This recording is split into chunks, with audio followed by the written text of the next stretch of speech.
Only Trump will be able to release Imran Khan, या सिर्फ Trump के ही कहने पे इमरान खान को रिलीज किया जा सकता है? क्योंकि इतने सारे हालात कशीदगी की तरफ जाते जा रहे हैं, तो क्या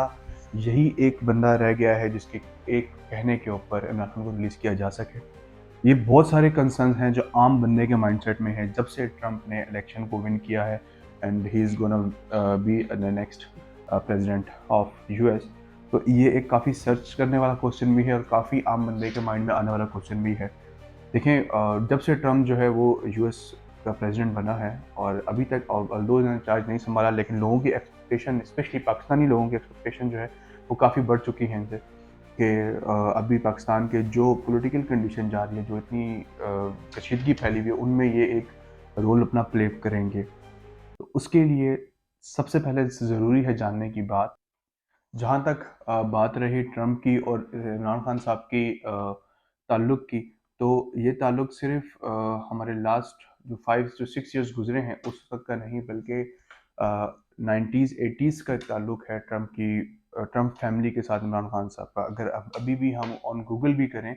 तो ये चीज़ें हमारे पास कुछ पिक्चर्स हमें नज़र आएंगी, जहाँ से इनकी ग्रीटिंग्स की कुछ वीडियो फुटेजेस और पिक्चर्स हैं जहाँ पे इमरान खान साहब का एक कनेक्शन रहा है ट्रम्प फैमिली के साथ। तो बिसाइड्स दिस के यूएस के प्रेसिडेंट होने के और पाकिस्तान के प्राइम मिनिस्टर होने के अलावा, और जब इमरान खान साहब यूएस गए थे एक विजिट पे, तब इनका एक आउट ऑफ द वे जाके इस्तकबाल किया गया था। और वो इस्तकबाल अगर आज से बैक इन 35 ईयर्स बैक देखा जाए, तो जो हमारे जनरल अयूब खान थे उस टाइम के, उनका वैसे इस्तकबाल किया जा रहा था, तो इमरान खान साहब का वैसे ही इस्तकबाल वगैरह किया गया। ये सब को देखते हुए भी ऑब्वियसली एक बीइंग एन पाकिस्तानी नेशन, जो मामलात हमारे रह चुके हैं, तो एक बंदे के कंसर्न जुड़ जाते हैं कि जो अभी इमरान खान साहब की कंडीशन है कि वो जेल में है, और जो ओवरऑल मामलात कंट्री के हैं, तो एक स्पेशली उनकी पार्टी के बंदे या जो लोग पीटीआई को फॉलो करते हैं, इनमें इंटरेस्ट रखते हैं, तो उसके कंसर्न्स भी जुड़ जाते हैं कि शायद he will be the only option left जो इमरान खान साहब की रिलीज़ होने में एक अहम रोल प्ले कर सके। देखिए, जब से इन्होंने चार्ज संभालेंगे, तो इनके फर्स्टली कुछ कंसर्न अपने कंट्री को लेके होंगे, जिनमें इमिग्रेशन एक मेजर फैक्ट जो है वो प्ले करेगा, कि ये इमिग्रेंट्स और इमिग्रेशन के लिए कुछ न्यू लॉज अप्लाई करेंगे, और आइदर कि यूएस की कोर्ट्स और जजेस उसको एक्सेप्ट करते हैं नहीं करते। Firstly they will gonna do that, क्योंकि जो जजेस लगवाए हैं वो ट्रम्प के जो पिछले टाइम के जब ये प्रेसिडेंट थे तब के ही लगे हुए हैं। उसके अलावा कुछ ड्यूटीज़ वगैरह के ऊपर उन्होंने काम करना है, अपने अपने कंट्री के रूल्स एंड रेगुलेशंस के ऊपर काम करना है, और जो इनके इंटरनेशनल कंसर्न्स हैं उसको लेके ये काम करेंगे। अब अगर बात रही पाकिस्तान पॉइंट ऑफ व्यू से, तो एज सच बिल्कुल भी नहीं है कि जो एक्सपेक्टेशंस जुड़ी हुई हैं, तो एज सच एक्सपेक्टेशंस जो हैं अभी तक देखा जाए तो वो बिल्कुल गलत हैं। बिसाइड्स दिस के एक ये भी जो क्लेम हमें सुनने को मिलता था कि एब्सोल्युटली नॉट, वो भी कि कल तक लोग जो यही वर्कर्स थे या कि यही लोग थे जो कहते थे कि हमें इनकी ग़ुलामी भी नामंजूर है, वेयर एज आज वही एक्सपेक्ट भी कर रहे हैं कि इनकी तरफ से रिलीज़ भी हमें मिले। तो एक तरह की ये एक्सपेक्टेशन भी जुड़ी है, तो ये कोई मिक्स्ड सा मैटर है जो देखने को आ रहा है, सुनने को आ रहा है। लेकिन जहाँ तक रिलीज़ की बात रहे, ऑब्वियसली इंटरनेशनल प्रेशर होगा, इंटरनेशनल कुछ चीज़ें हैं ऐसी जो अभी मंजर आम पे नहीं आई हैं, लेकिन एज सच कोई इफेक्ट नहीं है कि उनके सिर्फ एक फ़ोन कॉल के ऊपर या उनके कुछ कहने के ऊपर ही उनको रिलीज़ कर दिया जाए। ऑब्वियसली अगर जो अमेरिका अगर पाकिस्तान की कुछ हद तक कंसर्न्स को देखता है, तो बीइंग एन पाकिस्तान नेशन, हमें ये देखना चाहिए कि पाकिस्तान एक एटॉमिक पावर होल्डिंग कंट्री है, और वो सिर्फ खित्ते के में अमन के पॉइंट ऑफ व्यू से, टेररिज्म को रीजन में रोकने के पॉइंट ऑफ व्यू से, और पाकिस्तान की थोड़ी बहुत पॉलिटिकली पॉइंट ऑफ व्यू से उस चीज़ को देखने के लिए कंसर्न्स अपना दिखाएगा। हाँ, अगर ये इस पॉलिटिकल मामले को थोड़ा बेहतर की तरफ लेके जाने की तरफ रोल प्ले करता है, तो ऑब्वियसली बहुत खुशाइन बात होगी, क्योंकि जितने मिक्स्ड और कशीदगी की तरफ हालात गए हुए हैं इस टाइम पे पाकिस्तान के, तो पाकिस्तान के हालात को स्पेशली पॉलिटिकल के सिचुएशन के अंदर स्टेबिलिटी लाना बहुत ज़रूरी है। From the past 3 to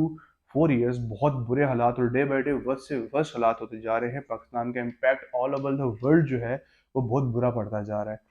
immigration point of view से अगर बात की जाए कि जिस तरीके से आपने सुना होगा पहले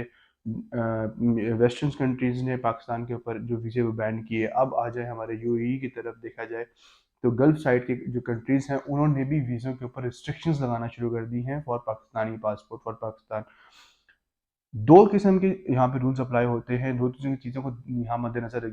रखा जा सकता है कि लोग बीइंग जब इमिग्रेशन ऑफिसर ये देखता है कि ये पाकिस्तान से आ रहा है, या तो ये कंट्री से यहाँ पे पनाह लेने के लिए आ रहा है कि यहाँ हमारे कंट्री में आके रहना चाह रहे हैं, पाकिस्तान को छोड़ रहे हैं ड्यू टू इकोनॉमिक कंडीशन, ये वहाँ से हमारे कंट्री में आ रहे हैं, एक ये कंडीशन आती है। Secondly, being an Pakistani, Pakistan की जो अपनी नेशन है, कौम है, ये जब दूसरे ममालिक जाती है तो इनके कुछ कारनामे बहुत अच्छे नहीं होते, जिसकी वजह से आज सऊदी ने भी इनके ऊपर एक किस्म का वो रिस्ट्रिक्शंस लगा दी हैं उम्रे वीज़े के ऊपर। This is the least they can do कि यार इन्होंने उम्रे के ऊपर भी इन्होंने वीज़ा लगा दी, क्योंकि पाकिस्तानी नेशन के कारनामे अच्छे नहीं होते, हम अपने आप को एक अच्छे तरीके से रिप्रेजेंट नहीं करते किसी भी कंट्री में जाके। तो सबसे ज़्यादा हर कंट्रीज इस टाइम पे ये रिस्ट्रिक्शंस भी लगा रही है, तो ये एक मेजर रोल भी है जो डोनाल्ड ट्रम्प साहब भी करने को जा रहे हैं अपने इमिग्रेशन प्रोसेस के अंदर। जब ये अपने चार्ज वगैरह संभालेंगे तो ये एक साइड कट है उनका कि जो लोग एक्सपेक्ट कर रहे हैं कि ये होगा, डोनाल्ड ट्रम्प साहब क्या करेंगे चार्ज हाउस संभालते साथ ही पाकिस्तानियों के लिए, पाकिस्तान के लिए। तो ये कुछ लोगों का ये भी कहना है कि डोनाल्ड ट्रम्प साहब ने ड्यूरिंग देयर इलेक्शन कैंपेन भी इमरान खान साहब का नाम यूज़ किया था। तो ऑब्वियसली ये देखें, ये एक अंडरस्टूड सी बात है, इलेक्शन कैंपेन में जो कमिटमेंट्स की जाती हैं उनको ऐसे पूरा होते हुए नहीं देखा जा सकता, क्योंकि पाकिस्तानियों की एक ह्यूज पॉपुलेशन जो है वो यूएस में सेटल्ड है, दे गॉट देयर सिटीजनशिप, वहाँ पे वो रह रहे हैं लोग। तो वो उस ऑडियंस को टारगेट करने के लिए उन्होंने ये अपनी पिच जो थी उनको उनके आगे प्रेजेंट की थी कि वो इमरान खान की तरफ थोड़ी सिंपैथी दिखाई थी, इमरान खान साहब की तरफ थोड़ी सी उन्होंने ये एक सॉफ्ट कॉर्नर शो करवाया ताकि मुझे बीइंग एन ओवरसीज पाकिस्तानियों का मुझे सपोर्ट मिले and I got the votes.